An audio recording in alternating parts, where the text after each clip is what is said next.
So our next lesson on on families, and we're going to look at the nuclear family in a lot more depth on page 74, 75. So we're going to study this type of more family in more depth.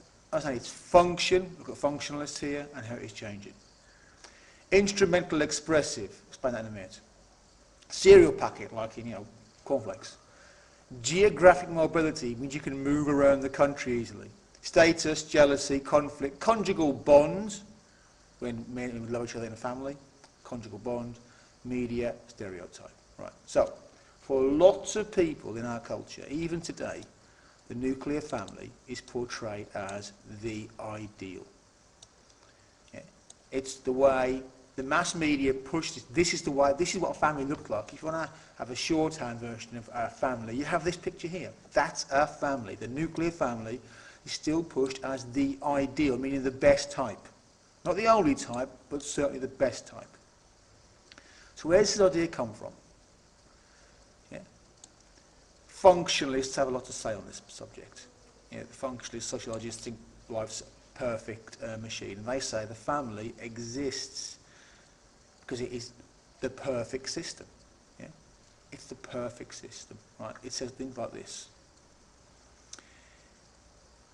In a modern economy, we need people to be able to move around the country. When their factory closes down in one part of the country, they need to get a job in another part of the country. If you live in a giant extended family, it's difficult to get them all to move. You can't ask all of these people to move 500 miles. If you're in a smaller family group, if he or her job moves, the whole family can move with it. So geographic mobility, especially in professional jobs. So for them, so functionalists say the nuclear family is the perfect sort of family for the economy. Yeah? They say, look, it also helps with status and avoiding jealousy and conflict. If you had the big extended family again, if this person suddenly got a much higher status job than these guys, or this bloke here, that's going to cause friction.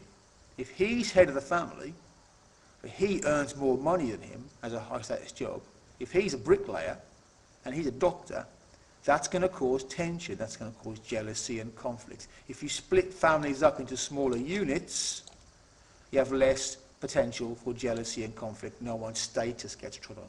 Yeah? Thirdly, functionalists say that nuclear family gives you very strong conjugal bonds. People love each other. It's very loving. It's good for kids. Yeah? That's the functionalist view of it. Others say, though, you know what?